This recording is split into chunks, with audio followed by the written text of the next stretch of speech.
The song goes ba-dum, ba-da, ba-da, da, da, da, da, ba-da. Benjamin Rosloff expresses himself with music, but when he's not playing the cello, he's making films. My father bought me my first camera when I was 14 years old. My biggest dream is to be a filmmaker, like a producer or director. Benjamin has already shown his films at festivals around the world. The first film that I did, which was a documentary short, was called Can I Call You? It's about me trying to go in a relationship with someone who's non-disabled. Can I call you? Yes. Ben is indeed a remarkable young man who has been living with autism from birth. He's a 23-year-old living in New York with his parents. Ben is not alone. 1% of the world's population, over 70 million people, is living with autism. Some would refuse to let autistic people go to regular schools, and parents fight about that. That's why it's important to see videos about their lives. Even though they're disabled, there's things that they can do. Benjamin has just landed a job as an intern at New York City's mayor's office for people with disabilities.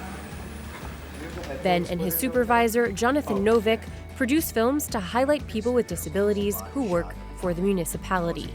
Ben's a lot of things. Ben is positive, Ben is friendly. He brings this very high level of energy and enthusiasm into his work. I work here as cameraman and editor. I travel with Jonathan Novick, and together we meet people with different disabilities, and I do the recording on camera while Jonathan Novick does the interview.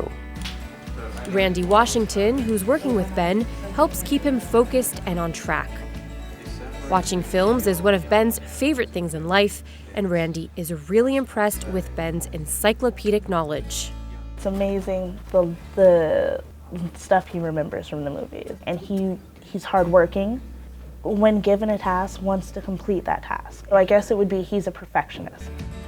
Recently, Ben contacted the United Nations and was invited to visit the organization. Today, he's going to interview the Secretary General, Ban Ki-moon.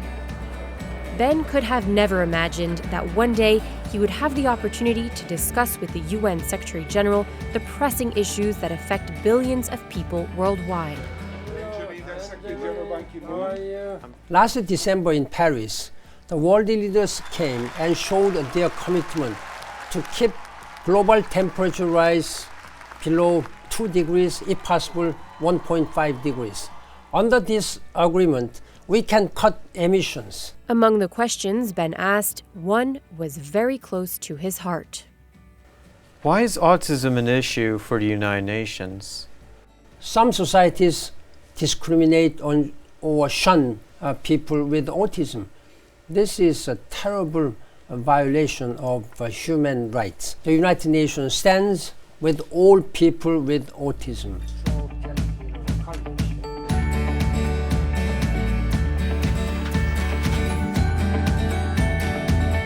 Benjamin's resolve to work and produce films is an example to the millions of people with disabilities worldwide.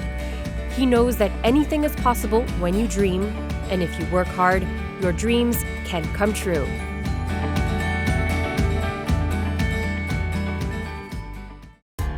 This report was produced by Michael Wopatniuk and Flaminia Bondi for the United Nations.